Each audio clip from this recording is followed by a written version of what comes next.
12वीं के बाद करियर ऑप्शन चुनना किसी भी स्टूडेंट के जीवन का सबसे महत्वपूर्ण निर्णय है, क्योंकि चुनने के लिए कई कोर्सेज होते हैं। साइंस के स्टूडेंट के लिए करियर ऑप्शंस की अगर बात करें तो उनके पास बहुत सारे ऑप्शंस होते हैं, जिसमें MBBS, engineering, main stream options. Science के स्टूडेंट्स के पास बहुत सारे ऑप्शंस होते हैं। वो चाहे तो साइंस स्ट्रीम के कोर्स को चुन सकते हैं और चाहे तो नॉन साइंस स्ट्रीम के कोर्स में एनरोल हो सकते हैं। इस तरह से आर्ट्स और कॉमर्स के स्टूडेंट्स से ज्यादा ऑप्शन होते हैं साइंस के स्टूडेंट्स के पास। साइंस स्ट्रीम में भी दो अलग अलग फील्ड होते हैं, एक मेडिकल और एक non medical field. Medical field के स्टूडेंट्स के पास बायोलॉजी एक सब्जेक्ट के रूप में होता है। इन स्टूडेंट्स के पास अपनी लाइन में करियर बनाने के कई सारे ऑप्शंस और कई तरीके मौजूद होते हैं। आज के इस वीडियो में हम बायोलॉजी के स्टूडेंट्स के लिए कौन कौन से करियर ऑप्शंस मौजूद हैं और उन्हें कैसे पाया जा सकता है पर बात करेंगे, तो बने रहे हमारे साथ अंत तक। वीडियो शुरू करने से पहले क्विक सपोर्ट आपका स्वागत करता है दोस्तों, आपके अपने चैनल में। तो चलिए जानते हैं बायो के स्टूडेंट्स के पास कौन कौन से करियर ऑप्शंस होते हैं। जिन स्टूडेंट्स के पास 11वीं और 12वीं में फिजिक्स, केमिस्ट्री और बायोलॉजी ये तीन मुख्य सब्जेक्ट होते हैं, उन्हें ही पीसीबी स्टूडेंट कहा जाता है। और उन स्टूडेंट्स के पास 12वीं के बाद कई सारे करियर ऑप्शंस होते हैं, जैसे नंबर 1 एमबीबीएस। 12वीं क्लास साइंस स्ट्रीम के साथ करने के बाद और उसमें भी बायोलॉजी से पढ़ने के बाद स्टूडेंट्स के सामने जो भी पहला ऑप्शन होता है और जिसकी सबसे ज्यादा डिमांड होती है वो है एमबीबीएस। एमबीबीएस उनके लिए है जो डॉक्टर बनना चाहते हैं। एमबीबीएस करने में बड़ी समस्या ये है कि इसके एंट्रेंस एग्जाम में हर साल लाखों बच्चे बैठते हैं, जिसकी वजह से कंपटीशन बहुत ज्यादा बढ़ जाता है। गवर्नमेंट कॉलेज की सीटें वैसे भी कम होती हैं। ऐसे में उसी स्टूडेंट का चयन हो पाता है जो एंट्रेंस एग्जाम में अच्छा परफॉर्म करे और ज्यादा अंक लाए। एमबीबीएस के लिए 12वीं के मार्क्स और एंट्रेंस एग्जाम में प्राप्त अंकों के आधार पर एडमिशन होता है। अगर आप एक प्राइवेट या सरकारी मेडिकल कॉलेज में जाना चाहते हैं तो आपको इन एग्जाम्स को अच्छे नंबर से क्लियर करना होगा। इसके अलावा ये न सोचे कि सिर्फ एमबीबीएस करना ही काफी होगा। ज्यादा बड़ी पोस्ट और ज्यादा नॉलेज पाने के लिए पीजी यानी पोस्ट ग्रेजुएशन का कोर्स करना भी जरूरी है और इसके लिए भी बहुत ज्यादा कंपटीशन झेलना पड़ता है। एक डॉक्टर बनना सिर्फ एक आकर्षक करियर और पैसा बनाने का जरिया नहीं है। एक डॉक्टर को समाज की सेवा के लिए भी तैयार रहना चाहिए। ऐसे कई मौके आते हैं जब एक डॉक्टर को अपनी सुविधा छोड़कर लोगों की मदद करनी होती है। आपको ऐसे वक्त के लिए भी तैयार रहना चाहिए। इन कोर्स में कुल 5.5 साल लगते हैं। Number 2 veterinary sciences. Veterinary sciences को हिंदी में पशु चिकित्सा विज्ञान कहा जाता है। इस कोर्स को करके आप जानवरों के डॉक्टर बन सकते हैं। इस कोर्स को आप कम न समझें।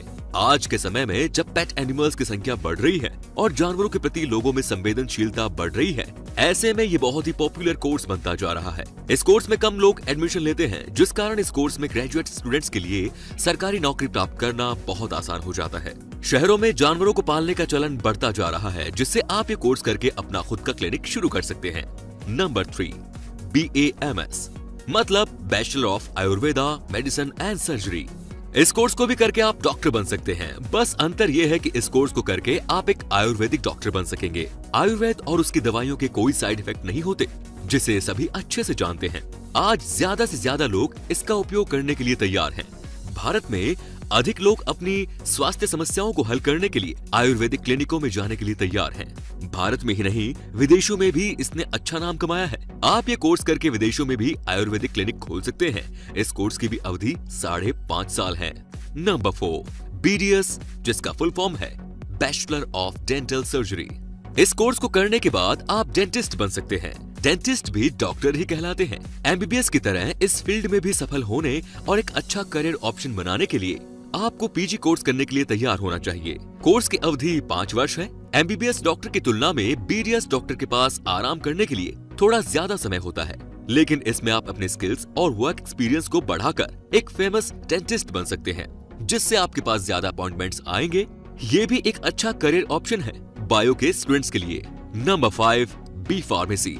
आप B फार्मा डिग्री कोर्स कर सकते हैं। इसके बाद अगर आप M फार्मेसी करते हैं तो फार्मेसी कंपनी में या फार्मेसी कॉलेजों में एक लेक्चरर के रूप में अच्छी नौकरी कर सकते हैं। B फार्मेसी की कोर्स अवधि 4 वर्ष है और M फार्मेसी की 2 वर्ष, इसीलिए दोनों को पूरा करने में 6 साल लगते हैं। ये कोर्स करके आप सरकारी नौकरियों के लिए भी आवेदन कर सकते हैं, जैसे आप ड्रग कंट्रोल डिपार्टमेंट या सरकारी अस्पतालों में फार्मासिस्ट के लिए अप्लाई कर सकते हैं। Number 6 pharma D। Pharma D B pharmacy और M फार्मेसी से बिल्कुल अलग कोर्स है। असल में ये course B pharmacy, M pharmacy और MBBS का मिला हुआ रूप है। इस कोर्स की अवधि 6 वर्ष है। क्योंकि ये कोर्स 3 अलग अलग कोर्स का मिला जुला रूप है तो ये थोड़ा मुश्किल कोर्स है, लेकिन इसी वजह से ये कोर्स कम स्टूडेंट्स ही चुनते हैं। तो इस कोर्स को करके जॉब पाना ज्यादा आसान है क्योंकि इस लाइन में भीड़ कम है। Number 7, BSc courses. आप बीएससी की डिग्री कोर्स कर सकते हैं और इसके बाद एमएससी डिग्री पूरी करके आगे करियर के लिए अलग अलग फील्ड में जॉब कर सकते हैं। इसमें भी काफी नौकरी के अवसर शामिल हैं, जैसे आप टीचर या लेक्चरर बन सकते हैं, आप रिसर्च फील्ड में भी आ सकते हैं या आप सरकारी नौकरी के लिए अप्लाई कर सकते हैं। यहाँ तक कि आप अपना खुद का क्लिनिक भी शुरू कर सकते हैं। बीएससी कोर्स की अवधि 3 वर्ष है और एमएससी की अवधि 2 वर्ष है। इन दोनों कोर्स को पूरा करने में 5 साल लगेंगे। रिसर्च एक ऐसा फील्ड है जहां बहुत कम लोग कदम रखते हैं। यहां पर नौकरी की बहुत गुंजाइश है। अगर आप ब्रिलियंट स्टूडेंट हैं तो आप सरकारी या प्राइवेट फर्म में आसानी से रिसर्च कर सकते हैं। बायो के स्टूडेंट्स के पास बीएससी कोर्स में बहुत से ऑप्शंस होते हैं, जैसे BSc biochemistry, BSc in biology, BSc in physics, BSc in chemistry, BSc in environmental science, BSc in biotechnology, BSc in nursing, BSc in occupational therapy, BSc in physiotherapy, BSc in radiology, BSc in bioinformatics, BSc anthropology, BSc microbiology, BSc in zoology, BSc in forensic science, BSc in agriculture, BSc in pathology, BSc in speech therapy, BFSc fisheries science, BSc horticulture, BSc in genetics, BSc in health science and nutrition, BSc in sports science, BSc in audiology, BSc in botany. Number 8, diploma courses. कुछ institutions hospital management, lab management जैसे कई सारे diploma course कराते हैं। अगर आप ऐसे किसी डिप्लोमा कोर्स को करके इस लाइन में आना चाहते हैं तो आपको अलग अलग इंस्टीट्यूट के साइट पर जाकर कोर्स की डिटेल्स लेनी होगी। डिप्लोमा में कुछ बहुत ही पॉपुलर कोर्स भी हैं, जैसे diploma in nursing, diploma in retail management, diploma in education technology, diploma in dairy technology, diploma in yoga education, ANM and GNM. Number 9, BHMS यानी कि bachelor of homeopathic medicine and surgery. ये 4.5 साल का course है। Course पूरा करने के बाद स्टूडेंट्स को 1 साल तक चलने वाली इंटर्नशिप करनी होती है। इस तरह कुल मिलाकर इस कोर्स को पूरा करने में 5.5 साल लगते हैं। BHMS कोर्स होम्योपैथिक चिकित्सा प्रणाली के सिद्धांतों पर केंद्रित है। आज एलोपैथी के अलावा आयुर्वेदिक और होम्योपैथिक दवाइयां बहुत चलन में हैं और लोग इसका इस्तेमाल ज्यादा से ज्यादा कर रहे हैं क्योंकि इन दवाइयों का कोई साइड इफेक्ट नहीं होता। ऐसे में इस कोर्स को करके आप अपना फ्यूचर ब्राइट बना सकते हैं। MBBS, BDS और BAMS जैसे कोर्स में प्रवेश पाने में असमर्थ स्टूडेंट्स BHMS कोर्स कर सकते हैं। इस कोर्स को पूरा करने के बाद पास ग्रेजुएट्स को डॉक्टर का टैग मिल जाता है। Number 10, bachelor of physiotherapy.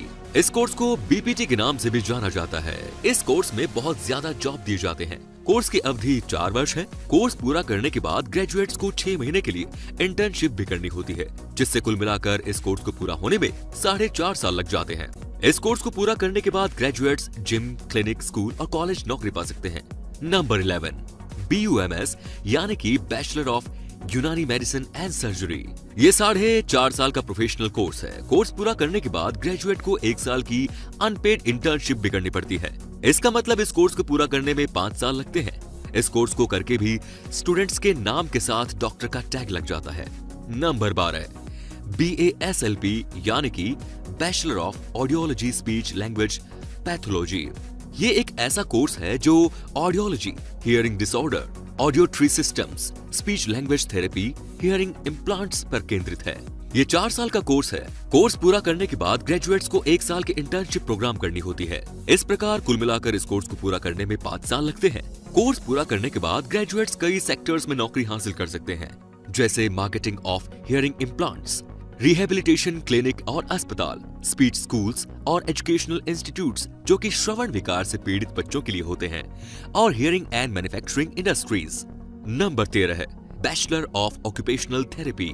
ये 4.5 साल का ग्रेजुएशन लेवल का मेडिकल कोर्स है। ये कोर्स ऑक्यूपेशनल थेरेपी मतलब की व्यावसायिक चिकित्सा पर केंद्रित है। व्यावसायिक चिकित्सा शारीरिक, मानसिक, भावनात्मक और न्यूरोलॉजिकल समस्याओं वाले रोगियों से रिलेटेड होती है। इनका एम अलग अलग तरह के उपचार करके लोगों की लाइफ और कंडीशन में सुधार करना है। और भी कुछ ऑप्शंस होते हैं जिनमें मैनेजमेंट, टीचिंग और बीए, बीकॉम जैसे कोर्स शामिल हैं। तो अब तक आपको पता चल ही गया होगा कि बायो के स्टूडेंट्स के पास करियर ऑप्शंस की कोई कमी नहीं, बस जरूरत है अपनी पसंद के आधार पर कोर्स चुनने की। तो दोस्तों, आपको अच्छे से सोच विचार कर कोर्स चुनना है, क्योंकि उसी कोर्स के बाद आप अपने गोल्स को अचीव कर पाएंगे। तो दोस्तों, हमें उम्मीद है कि आपको हमारा ये वीडियो पसंद आया होगा और हम पूरी कोशिश करते हैं कि आपको एक ही वीडियो में पूरी जानकारी दे सके। अगर आपको बताए गए कोर्स में से किसी कोर्स के बारे में डिटेल्ड वीडियो चाहिए या इस वीडियो से संबंधित आपके कोई सवाल है जो आप हमसे पूछना चाहते हैं, तो हमें कमेंट में जरूर बताएं। आपके सभी सवालों के जवाब हम देंगे।